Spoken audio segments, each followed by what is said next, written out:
सुप्रभात प्यारे बच्चों, कैसे हैं आप सभी। मुझे आशा है आप सभी बहुत अच्छे होंगे, स्वस्थ होंगे, है ना, और तैयार होंगे एक नए पाठ को पढ़ने के लिए। तो आइए बच्चों, आज हम पढ़ते हैं हमारा पाठ 11 जिसका नाम है चेतक की वीरता। ठीक है बच्चों, एक प्यारी सी कविता है और आइए हम इसे पढ़ेंगे, इसका अर्थ भी समझेंगे। ठीक है, देखिए तो बच्चों सबसे पहले हम पढ़ते हैं कविता का भावार्थ। देखिए क्या है। प्रस्तुत कविता में चेतक की वीरता को बताया गया है। हल्दी घाटी के युद्ध में महाराणा प्रताप का स्वामी भक्त चेतक घोड़ा एक जानवर होते हुए भी राष्ट्रभक्त की तरह स्वतंत्रता के समर में प्राणांत तक अपने स्वामी की सेवा में समर्पित रहा है ना बच्चों। तो उनका घोड़ा था चेतक, जिसने बहुत ज्यादा जो उनका साथ दिया था, है ना, हवा से बातें करता था वो, है ना।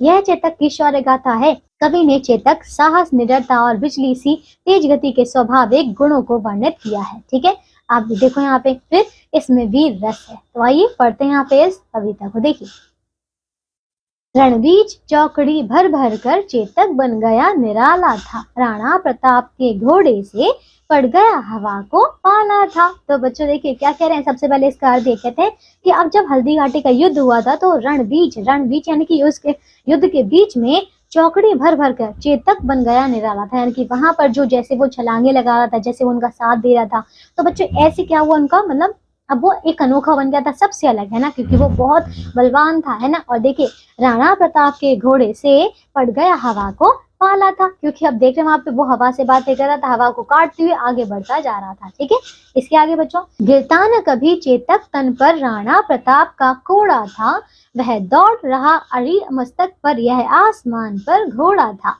तो बच्चों देखिए, गिरता ना कभी चेतक तन पर, यानी कि चेतक के शरीर पर कभी भी जो महाराणा प्रताप थे वो अभी कभी भी कोड़ा नहीं मारते थे। ठीक है, कभी भी उसको भागने के लिए जो है ऐसे जैसे घोड़ों को किया जाता है ना आगे करने के लिए, पर कभी भी वो उसको मारते नहीं थे। ठीक है, जो घोड़ा है बच्चों वो अपने आप ही उनका साथ देता था, जहां जाना था होता था बच्चों, वो उसी राह में चलता था। ठीक है, तो वह दौड़ रहा अरे मस्तक पर, ठीक है, या आसमान पर घोड़ा था।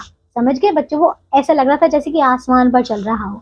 अब आगे, जो तनिक हवा से बाघ हिली लेकर सवार उड़ जाता था, राणा की पुतली फिरी नहीं, तब तक चेतक मुड़ जाता था। तो बच्चों क्या अर्थ है, कहते हैं जो तनिक हवा से बाघ हिली, यानी कि अब जैसी हवा से थोड़ी उनकी बाघ हिलती थी, यानी कि जो रस्सी बांधी जाती ना, जैसी थोड़ी हिलती थी लेकर सवार उड़ जाता था, यानी कि जैसे ही महाराणा प्रताप उस पर बैठते थे तो बस वो उनको जो है लेकर चल पड़ते थे। ठीक है, कौन, उनका घोड़ा। ठीक है, राणा की पुतली फिरी नहीं, और जैसी उनकी आंख मतलब इधर उधर नहीं हुई, मतलब उनको उसके घोड़े को जो है चेतक को पता चल जाता था कि कैसे अपने मालिक का साथ देना। ठीक है, अपने महाराजा का साथ देना है, और फिर तब तक चेतक मुड़ जाता था। बस जैसे ही मतलब उनकी आंख फिर नहीं पाती थी और चेतक हवा से बातें करने लग जाता था। ठीक है, वो दौड़ पड़ता था। अब आगे, कौशल दिखलाया चालों में उड़ गया भयानक भालों में, निर्भीक गया वह ढालों में, सर पर दौड़ा करवालों में, है ना। तो बच्चों देखिए यहाँ पे कौशल दिखलाया चालों में, यानी कि अब उसने अपनी चाल में कौशल दिखाया। ठीक है, और उड़ गया भयानक भालों में, यानी कि अब युद्ध भूमि बच्चों इतने भयानक भाले चल रहे थे, युद्ध हो रहा था, लेकिन फिर भी बच्चों उसमें वो उड़ रहा था जैसे कि, ठीक है, मतलब वो पूरी ताकत से आगे बढ़ता जा रहा था बिना डरे। ठीक है, और देखिए, निर्भीक गया वह ढालों में, देख रहे बच्चों, यानी कि उसमें वो निर्भीक यानी कि बिना डरे वो आगे बढ़ता जा रहा था। ठीक है, और सर पर दौड़ा करवालों में, है ना, दौड़ता जा रहा था बच्चों आगे, है ना, बिना किसी से डरे। अब आगे, है यहीं रहा अब यहाँ नहीं, वह वहीं रहा है वहां नहीं, थी जगह न कोई जहां नहीं, किस अरे मस्तक पर कहां नहीं। तो बच्चों क्या कहते हैं, आप कह रहे कि है यहीं रहा अब यहाँ नहीं। ठीक है, कि वो यहीं पे रहा है लेकिन अब यहाँ नहीं है, और वो वहीं रहा है वहां नहीं, यानी कि मतलब उसका कुछ अता पता नहीं होता था, क्योंकि वो हवा से बातें करता था। ठीक है, अपने जहां पर उसके मतलब जहां पर वो हर प्रकार से अपने साथी का, अपने मालिक का साथ देता था। ठीक है, ये कह रहे हैं। आइए अब आगे देखिए, बढ़ती नद सा वह लहर गया, वह गया गया फिर ठहर गया, विकराल वज्र मय बादल सा अरी की सेना पर गहर गया। ठीक है, तो बच्चों देखिए इसका क्या अर्थ है, बढ़ती नद सा वह लहर गया, जैसे जैसे वो आगे बढ़ रहा था जैसे कि मानो एक लहर सी दौड़ रही हो। ठीक है, और वह गया गया फिर ठहर गया। ठीक है, मतलब आगे जाता और जब जरूरत होती वो रुक जाता।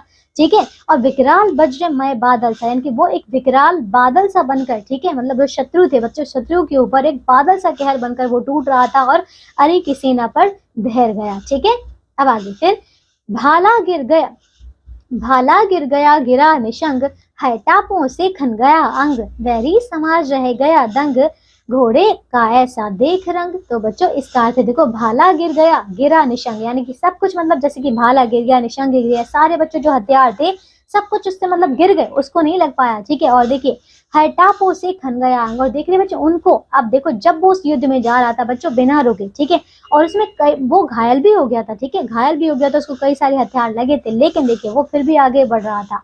और बैरी समाज रह गया दंग, जो उसका बच्चों शत्रु समाज था, यानी कि जो युद्ध कर रहा था सामने वाला बच्चों, वो पूरा समाज जो था, पूरे शत्रु जो थे वो दंग रह गए, ठीक है। उसका ऐसा रंग देखा, देख रहे हैं घोड़े ने इतना साथ दिया, ये सारा रंग देखकर बच्चों उनके शत्रु थे ना तो पहले ही डर गई, ठीक है। तो ये था बच्चों देखो हमारा पाठ, एक बहुत ही सुंदर सी कविता, ठीक है, घोड़े चेतक के बारे में। देखिए बच्चों इस कविता के कवि हैं श्याम नारायण पांडे, ठीक है। आइए अब बच्चों इसके आगे जो है आपका सरलार्थ भी दिया गया, आप चाहे तो इसे एक बार फिर से पढ़ सकते हैं और इसका अर्थ भी समझ सकते हैं अच्छे से, ठीक है। तो हमारी कविता पूरी हो जाती है। आइए अब देखिए कवि से परिचय करते हैं। वीर रस की कविताओं के लिए चर्चित कवि श्याम नारायण पांडे की सर्वाधिक लोकप्रिय काव्य कृति हल्दी घाटी का प्रकाशन सन 1939 में हुआ था। अभी आपने जो चेतक की वीरता कविता पढ़ी है वह हल्दी घाटी का ही एक अंश है। काव्य कृति ने स्वतंत्रता सेनानियों में सांस्कृतिक एकता और उत्साह का संचार कर दिया, ठीक है बच्चों। तो ये है इनके बारे में, ठीक है। और इनका जो जीवन काल है बच्चों वो 1907 से 1991 तक रहा है, ठीक है। आइए आप देखिए शब्दार्थ, इसका सरलार्थ देखिए बच्चों क्या है। देखो चौकड़ी, चौकड़ी यानी कि उछल उछल कर, निराला यानी कि अद्भुत अनोखा, पाला यानी कि बच्चों प्रतियोगिता, कोड़ा का अर्थ है चाबुक, बाग यानी कि लगाम, पुतली यानी कि आंखों का उभरी आवरण, ठीक है, नदी यानी कि नदी, ठीक है। तो बच्चों इन सारे शब्दार्थों को याद करिएगा। चलिए हमारी ये कविता पूरी हो जाती है, मुझे आशा आपको ये कविता बहुत अच्छी लगी होगी। अब हम मिलेंगे बच्चों अगली कक्षा में, पढ़ेंगे नया पाठ। तब तक के लिए अपना ध्यान रखिए, स्वस्थ रहिए और इसके प्रश्नों को अच्छे से पूरा कीजिए, ठीक है। बाय।